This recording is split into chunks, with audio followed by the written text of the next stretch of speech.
Welcome to the NEXUS Podcast. I'm Gary Miller from Columbia University, here with... Hi, I'm Rima Habre from the University of Southern California. And I'm Chirag Patel from Harvard University. And we're the leaders of the Network for Exposomics in the United States, an NIH-funded program to coordinate exposomics research for investigators across the US. We're here today for our first NEXUS Podcast, and I want to start with talking about how each of us got to this work in the exposome. We'll start with Rima. Could you tell us some about how you get to this point in your career? Sure, thank you. So I'm currently an associate professor. I think my trajectory here was through studying environmental health, and really my expertise or niche area is exposure science and thinking about air quality and other environmental stressors. So sort of through developing the really interesting methods behind that and trying to think, how can we get more personalized in our assessments? How can we look at the whole of the environment altogether?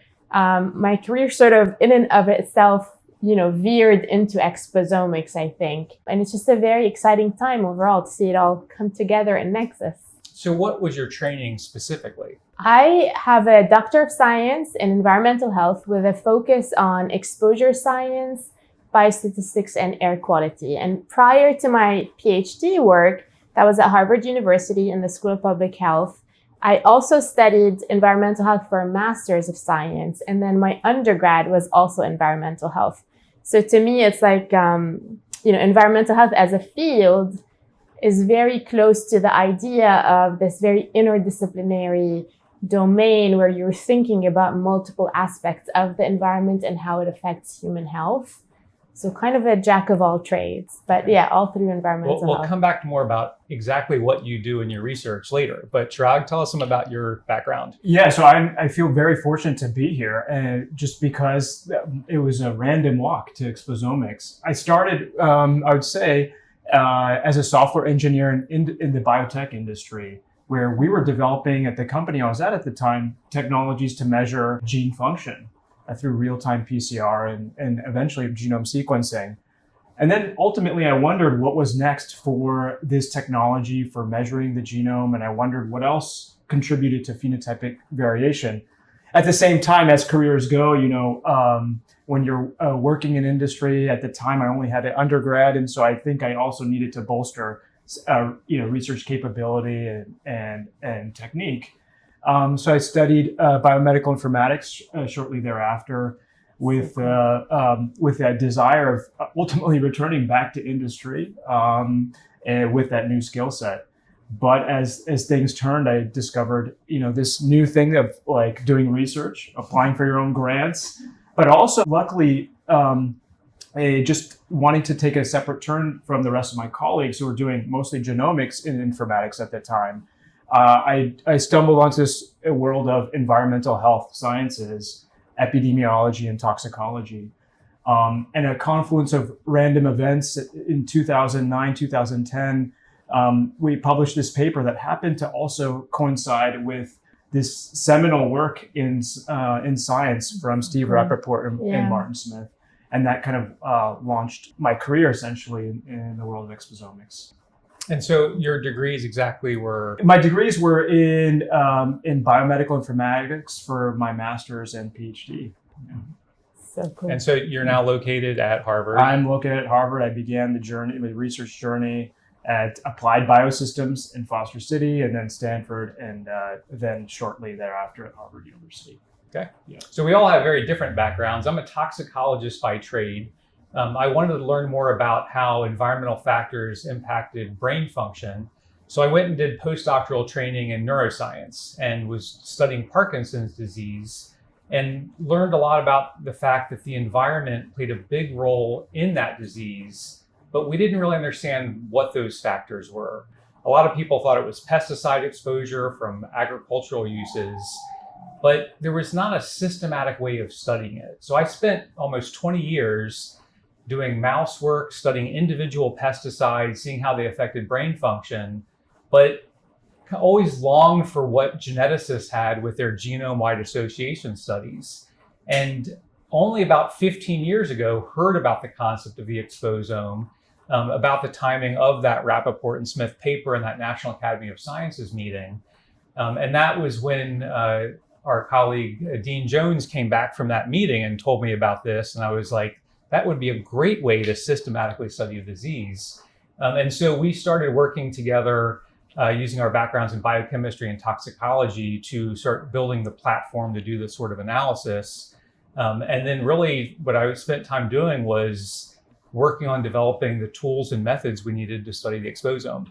And so 7 years ago, I moved to Columbia University. I'd been at Emory for many years before that. And so I've enjoyed the journey of trying to pull these things together. And I think what's been most impressive to me is the more you started doing in this area, the more of the complexity you saw and realized that without team science, it was impossible. It was going to take a very big skill set to do it, which I think is represented very well in the NEXUS team.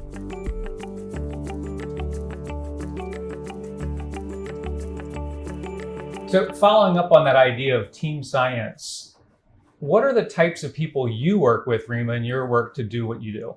Yeah, that's such a great question. It's funny because my team, literally every person in that team has a different background and comes from a different degree and space. So I work with epidemiologists for sure, toxicologists, but also people who have studied geography and are specialized in geography, measurement specialists and engineers, chemists, people who are atmospheric chemists and modelers and sort of in the mechanistic world of modeling the environment, data science folks, remote sensing engineers, like satellite people. So I find that it's such a team sport, and everywhere I go, it's sort of a different grouping of expertise. And that's really the beauty of it. Talk about you. For me, there's a strong overlap with what Rima just mentioned, I'd say. There's also a strong bias towards individuals who are seeing patients, clinicians, and in addition to epidemiologists, to understand, the things that patients come in to see their doctors with. And so we are strong believers in connecting disease physiology with environment, and getting that physician and clinician insight is very useful, and ultimately I think adds impact to the things that we do. And so how about people that work in the sort of AI realm?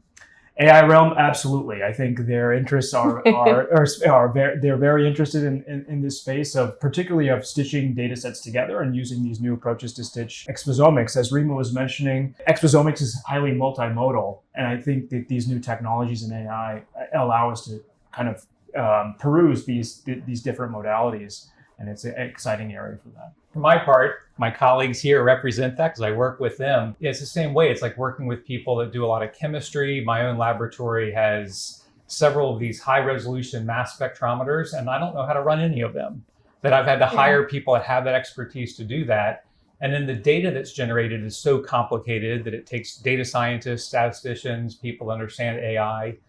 And then we also have very tight relationships with many of the clinicians that see patients here at Columbia. And I think that that's sort of bringing it from the patient level all the way down to the mechanistic animal studies and cellular studies has been very critical for that.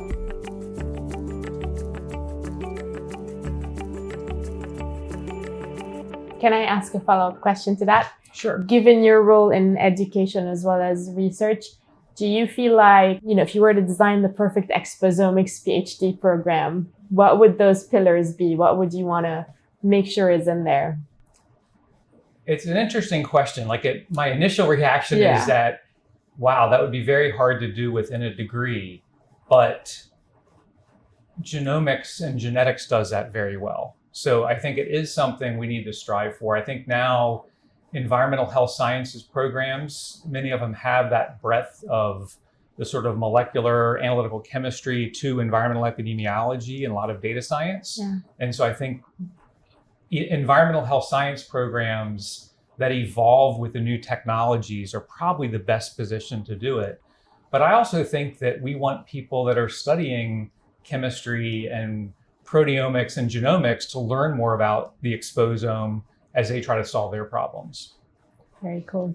If I may add to that great answer from Gary, I think also there's a tremendous opportunity in the next few years to introduce the exposome concept writ large in our medical school curriculum. As clinicians are amongst the first to interact with people who do face these issues that may be environmentally induced. It's a little crazy to think that some environmental aspects of disease are not taught in our medical school curriculum. So I do think that having a systematized way of thinking about environment as exposome would be a tremendous introduction to our medical school curriculum. And that's been a challenge because environmental health and occupational health programs in medicine have been decreasing over time. And so really, as a toxicologist, I also comment that most of the toxicology that physicians learn in medical school is the effects of the drugs they prescribe. They don't really learn a lot about environmental factors and disease. And I think exposomics is a very good vehicle to teach that. So the idea that I think doctors know that people's environment affect their health, but how do they take that data into a useful way? And I think exposomics is the way to do that. Yeah, very cool.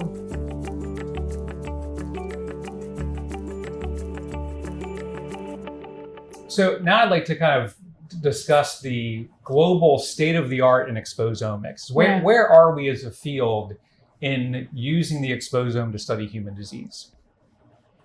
It's a big question. Very big question. So I think we're taking small steps. In the last few years, I think we've seen from those small steps that began in 2010, some leaps. First, I think in terms of scholarship, I think I forwarded both of you papers that are emerging in exposomics, and it seems like you see something related to exposomics in the abstract or in titles of papers almost on a weekly basis from fantastic journals. So that's one thing. The second, I think, are emerging cohort data resources to do exposomics. I think requirements include strong data linkages for geospatial exposomics, but also repositories that have samples to do the high throughput measurements. And I think those cohorts are emerging to do those measurements at a larger and larger scale. I'd say the third place where things are improving include the analytics. I'd say in general, artificial intelligence and data science, there's so many resources out there to grab things off the shelf and apply those techniques to exposomics data. But the use cases, I think, are lacking. And I think in the next few years, we'll see those applications take off. Where I'd like to see the field go is, identifying factors that are causal and related to disease so that we can translate on them. But I do think those are coming very, very soon. Okay. Gary, what do you think? What I've enjoyed seeing is just the breadth of activity across the globe. So the European Commission has funded multiple projects on exposomics. And I think what we've seen is the sophistication of those studies over time. Initially, they were trying to study more than one chemical exposure at a time, but we hadn't really got to this exposome-wide approach.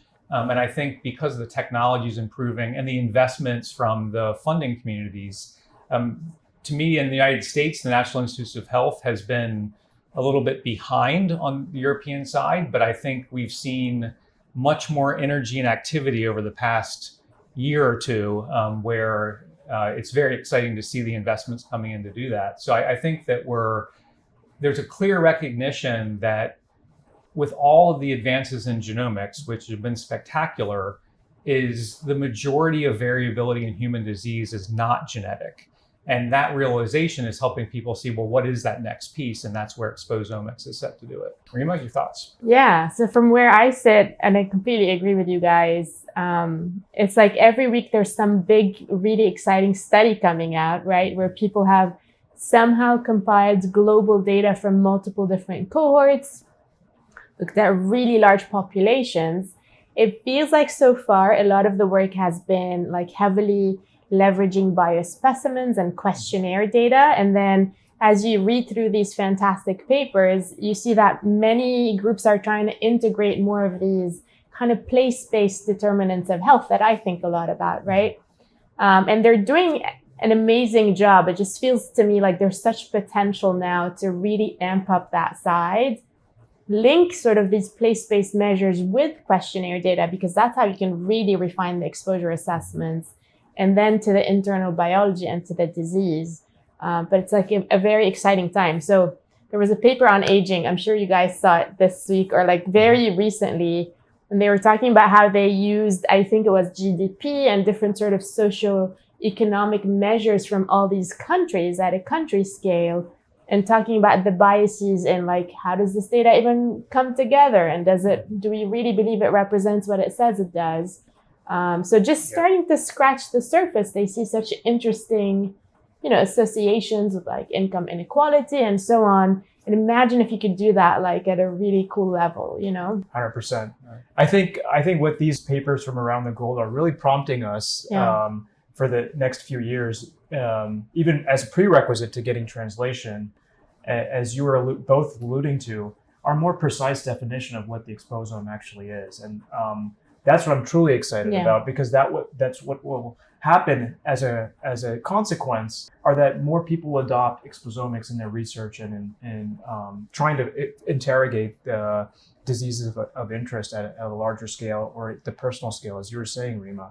Yeah. So I think that these papers are very important, but they also are prompting the community to get together to really define what the exposome is. We'll come back to definitions in a little bit, but Rima, you mentioned associations, and Chirag, you mentioned causal connections. Can you tell us a bit about where we are in exposomics with regards to causation? I would ask Chirag that, but he's my go-to. Like if I need to know, I would ask Chirag, please. Oh, wow. Okay. So I still think we're early days. I think in general, we are running a bunch of associations, as they are, exposome-wide association might delineate. But I think those are requirements or prerequisites to getting to causality. I would say that an area that I'm super excited about is how do we get to causality, like through integration of data sets that might allow us to understand exposomic function. So understanding what biological pathways are perturbed when people are exposed to many different things simultaneously, and then seeing how those pathways are ultimately connected to disease. And I think those are very promising to help to get to that critical question that you're alluding to, Gary. And I think it's interesting is that as a scientist, I want to look for those causal connections, but often the association data can be sufficient for action. So we knew that cigarette smoking increased the rate of lung cancer enough where you could say people should not smoke, even before we knew exactly how it did it. Now, knowing more of how it did it has been important to understand biology and cancer, but there's a lot of very good association studies that show that higher air pollution increased mortality in many different diseases. But we do want to know what components are doing that and how we get into that. So this is where exposomics, I think, can help tease apart those differences. Like to say, we're not going to get rid of all combustion on the world, but are there ways of making systems cleaner so we can get rid of the ones that are the worst components of it? And that's exactly, I need to add a thought to this because you hit it on the head. I think to me, it's the incorporation of domain knowledge into how we sort of assess these things. Like you have these amazing data science tools now, right? And you can see all these patterns and associations. But if you dig into sort of understanding, like, where does air pollution come from? Can you link it back to a source? Yeah. Can you tease apart what's happening to get there? 100%. You can get a real translational power. So before we were talking about definitions of the exposome and how I think we've all seen that Christopher Wilde was the one that introduced this idea in 2005, trying to look at the lifelong exposures that contributed to health, often shortened to the totality of exposures one faces throughout their life. And since that time, I think we've probably seen dozens of permutations of the definition of the exposome. And I think this is a place where there's been opportunity for some convergence on some common definitions. So a couple of years ago, at the behest of a colleague of mine here at Columbia University, Tom Maniotis, hosted a meeting at Cold Spring Harbor Laboratories at their Banbury Center to try to come up with a unified definition of the exposome. The idea there was if you couldn't have an agreement of what you were trying to study, there was just more confusion to it. And so with my colleague Dean Jones, and we published a definition of the exposome. And so I went into that conference with my own preconceived notion of what it was. And I think what we came out of it was very different.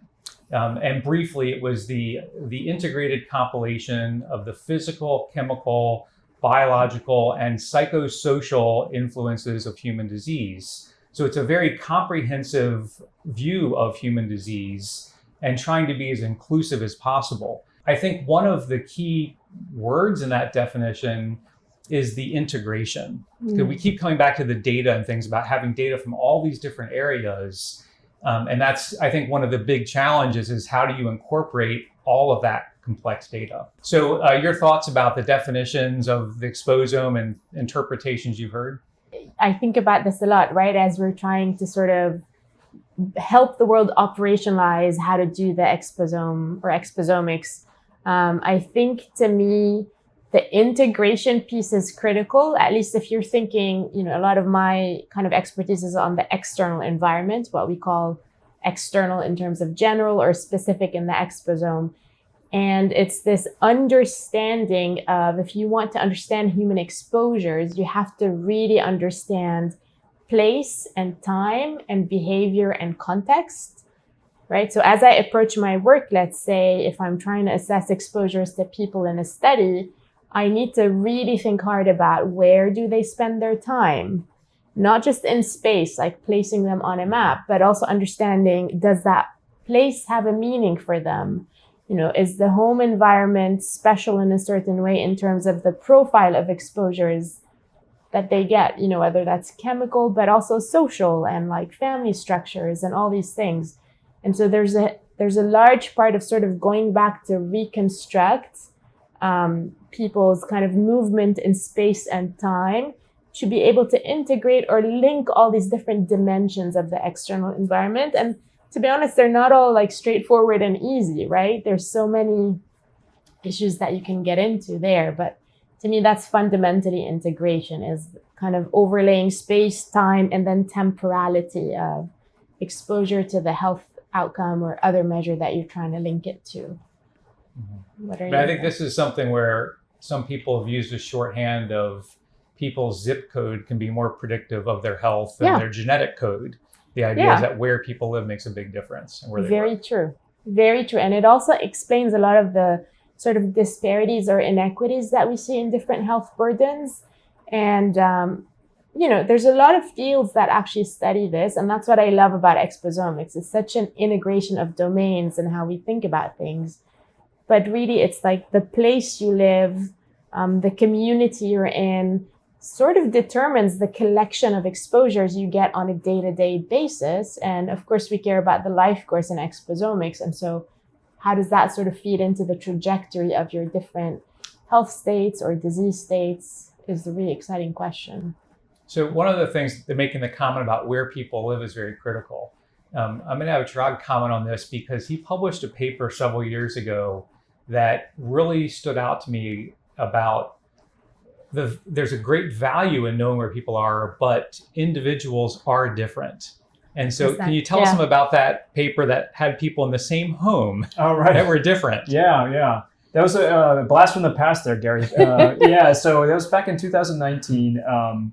We led this study where we were able to obtain medical claims data from a health insurer. And along with that, we also had how individuals in that data set were connected to one another, like family members. And I think families are an incredible resource to study not only the genetics as has been traditionally done, but also their environment. So as you're alluding to, you can tease apart how people are related using that information, and you could tease apart both genetics and what we call shared environment. And the bottom line is, in that study, we found that, yes, there's a lot of variation that due to people happen to coincide and live one another. That is, we're able to separate out how they're related, their genetics versus where they live. But there's also a lot of inter-individual variation going on as well. So that could either be random or also be explained by exposomics or the exposome that individuals interact with separately from where specifically how they're related to one another or how they live.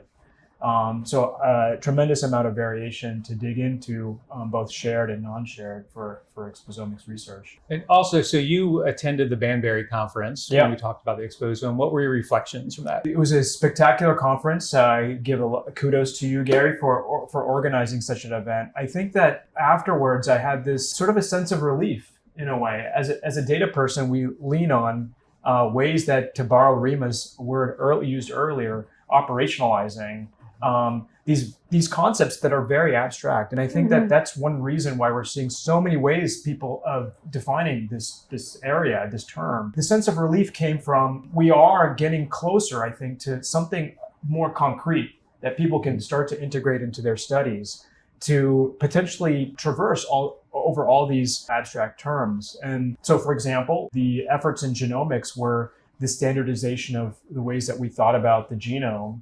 Like, what is a gene, or what is a genetic variant? And this led to concrete tools for measurement.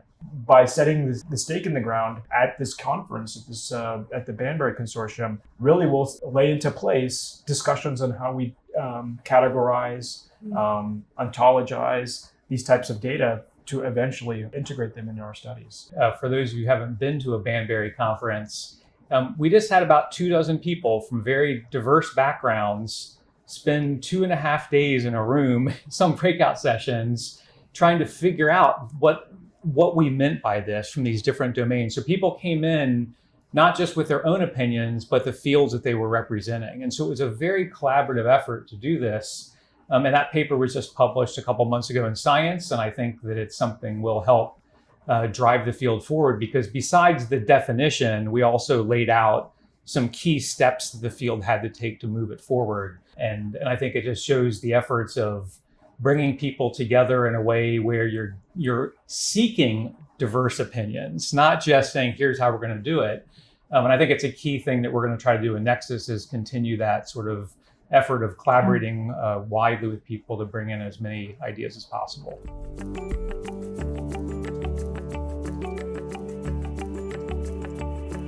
So we had discussed Christopher Wild, who first coined the term exposome 20 years ago. And so in my role as editor of the journal Exposome, I thought it would be really great to get the reflections of his 20 years later. So Chris was the director of the International Agency for Research on Cancer at World Health Organization, and he's retired now. And so I reached out to him and said, hey, would you mind writing some things about your reflections? And so he wrote this commentary on 20 years after, and I strongly encourage people to read it. It was such a great reflection of one's career in the context of a field. And he was very self-deprecating with his humor and things, and it was really fantastic. But he was such a critical leader in his role at that high level at IARC to give credibility to the concept and the idea of, like, what are the environmental factors that contribute to cancer. But it was a really good way to see, where we were 20 years later. And again, I think it's that paper, to me, is as good as the first one, is kind of giving that reflection to it. Your thoughts when you read Chris's comments? Yeah, I read the paper. I would love to meet him in person. I haven't met yet, but it was fascinating, and you could tell how humble he is from reading sort of the tone of the paper itself. I think he had so many gems in there, but a few of them stuck with me. One is about the importance of a great mentor, and how, having someone who believes in you and your idea helps you develop things over time. I think he also spoke about this idea that, there's a lot of sort of buzzwords and ways people are calling things these days. And not that in and of itself is bad, but it's important to try to think about the core concept, and again, kind of coalesce around what is it that we're trying to do with exposomics, right? We want to figure out causes of disease and help prevent disease and so on and so forth. So kind of recentering the vision in a way. And then I think he had this very funny thing about how we can be very busy as scientists, but then, sometimes an idea doesn't get too much attention at the time. And you think, oh, that wasn't, that was just a little thought here and there. And then it's the biggest thing ever, so it was very fun to read it. highly recommend. What do you think, Chirag? Yeah, it was a very fun, very good read. Comes off as an extremely humble person. I just reflected on just the explosion of the things that have occurred since then, and that were apparent in the writing, but still that there were a lot of things left to do that he had left open. Like, so for example, the emergence of technologies and resources like biobanks that he pointed out that did not exist when he originally wrote, or not exist in sort of the mainstream as we discussed today, and the role that those technologies play in understanding the exposome and in connecting exposures with disease outcomes. Very fascinating to see his perspective on those. Mm-hmm. So on behalf of my NEXUS colleagues, I want to thank Chris Wild, because I believe we are standing on the shoulders of giants like him, and we look forward to seeing you in future podcasts. Rima is going to tell us how people can learn more about NEXUS. Yeah, so you can go check out our website, nexus-exposomics.org. There you can find a really interesting newsletter that our team has been putting together, so make sure you subscribe to the newsletter. And also you can follow us on social media, on LinkedIn, on X, and on Blue Sky. So we look forward to seeing you guys there. Thanks, everyone.